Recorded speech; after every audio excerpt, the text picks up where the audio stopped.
ஹாலிடேஸ்னாலே அது நம்ம ஜிடி ஹாலிடேஸ் தான். GT holidays, south India's #1 travel brand. முதல் பிரச்சாரத்தை முடித்திருக்கிறார் விஜய். அடுத்து 3 இடங்களில் பிரச்சாரம் அவர் மேற்கொள்ளணும். செய்தியாளர் சதாசிவம் இணைய இருக்கிறார். சதாசிவம், அடுத்ததாக அரியலூர் பழைய பேருந்து நிலையம், அதற்கடுத்து குன்னம் பேருந்து நிலையம், அடுத்தது வானொலி திடல், இங்கெல்லாம் விஜய் பயணப்படணும். ஒவ்வொன்றும் எவ்வளோ தூரம் இங்கே வரவேற்புக்கு ஏற்பாடு செய்யப்பட்டிருக்கா? குறிப்பாக இங்கேருந்து இந்த கடைசி பாயிண்ட்டுக்கு போக எவ்வளோ நேரம் ஆகும்? விவரங்கள். வணக்கம். அதாவது தாவேக தலைவர் விஜய் இன்னைக்கு பிரச்சாரத்தை மக்கள் சந்திப்புக்கான பிரச்சாரத்தை தொடங்கி இருக்கிறார்.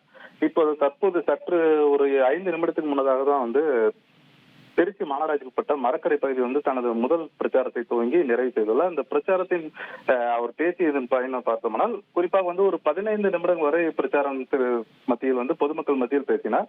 அது என்னவென்று பார்த்தோம்னால் அதுக்கு முன்னதாக எல்லோருக்கும் வணக்கம் என தொடங்கிய தாவேக தலைவர் விஜய், அந்த காலத்தில் போருக்கு போவதற்கு முன், போரில் வெற்றி பெறுவதற்கு முன் குலதெய்வ கோவிலுக்கு செல்வது போன்ற வழக்கம். இதனால் அடுத்த ஆண்டு நடக்க போகும் ஜனநாயக தேர்தலுக்கு தயாராகும் முன்பு மக்களாகிய உங்களை சந்தித்து விட்டு போக இருப்பதாக கூறினார்.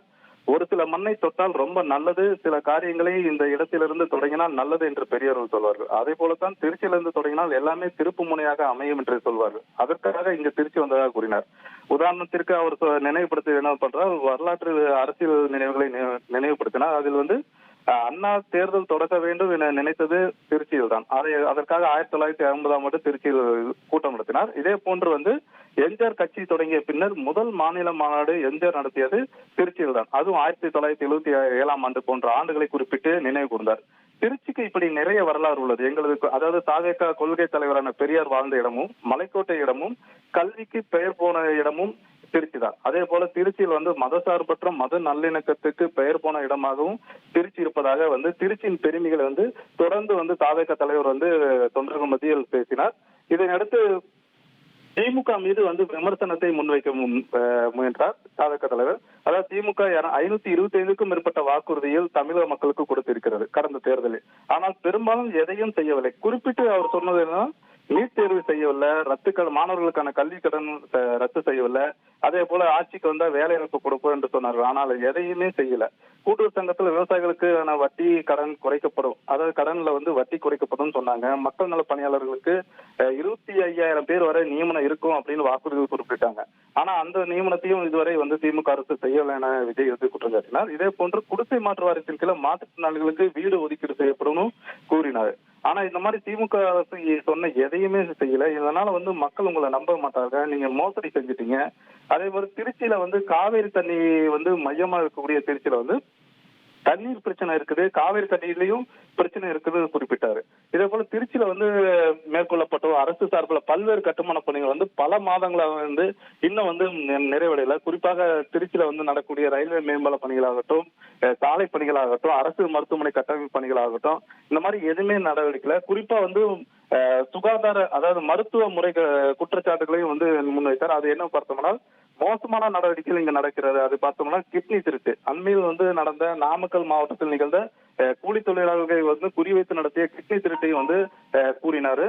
இதுக்கு இது போல திமுக அரசு எந்த நடவடிக்கை எடுக்கல. ஆனா திமுக சார்ந்த அமைச்சர் இது திருட்டு இல்ல, முறைகேடுன்னு சொல்றாரு அப்படின்னு சொல்றாங்க. அதே போல இந்த முறை திருட்டு எங்க நடக்குதுன்னா திமுக சொந்தமான திமுக நபருக்கு சொந்தமான அரசு மருத்துவமனையில் தான் நடக்குது அப்படின்னு சொன்னாரு. இதனால இந்த திருச்சியில 2 அமைச்சர்கள் இருந்துமே இது போன்ற பணிகள் இப்படி நடக்குது அப்படின்னு அதை குறிப்பிட்டு பேசினாரு.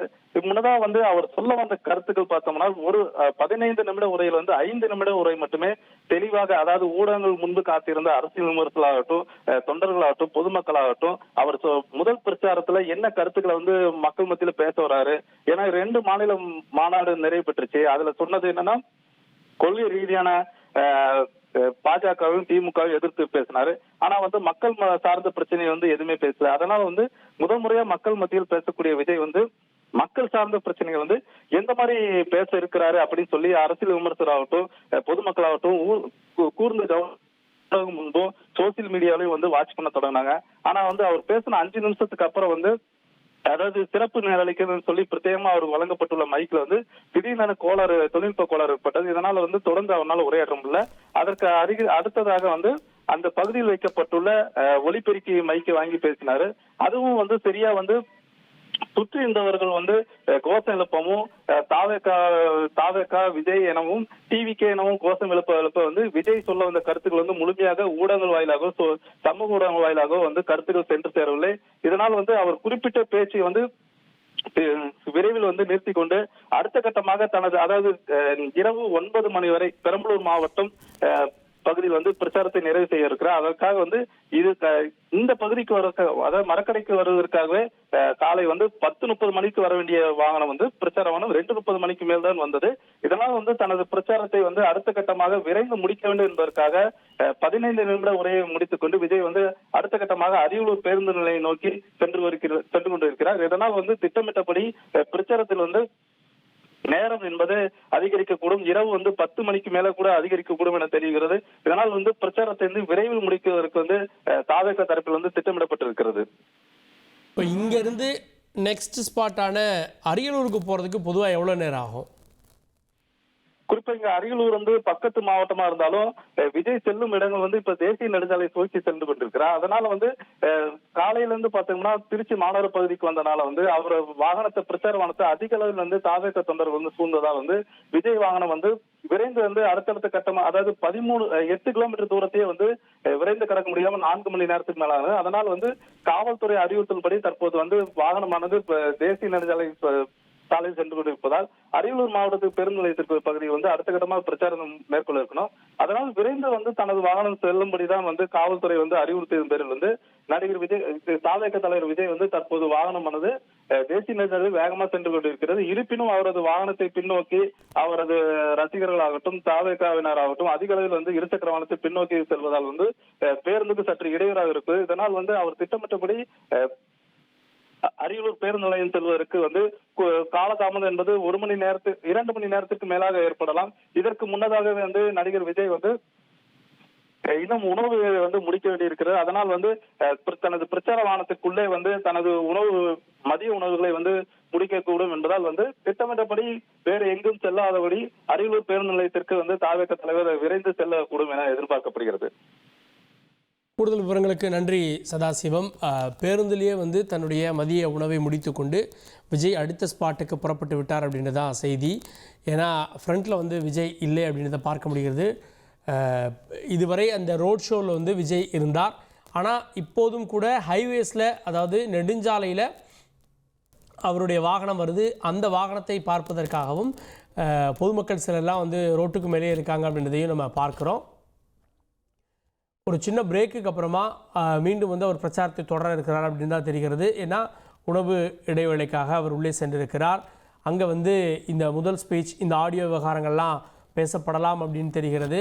அதுக்கப்புறமா அடுத்த பாயிண்டான அரியலூர் பழைய பேருந்து நிலையத்தில் தன்னுடைய 2வது பேச்சை அவர் வந்து பேச இருக்கிறார். குறிப்பாக இங்கேருந்து 70 கிலோமீட்டர் வரை அரியலூருக்கு போக வேண்டிய சூழல் இருக்கிறது. இப்போது காவிரி ஆற்றை அவருடைய வாகனம் கடப்பதை காட்சிகளில் பார்க்கிறோம். ஹாலிடேஸ்னாலே அது நம்ம GT ஹாலிடேஸ் தான். GT holidays, South India's #1 travel brand.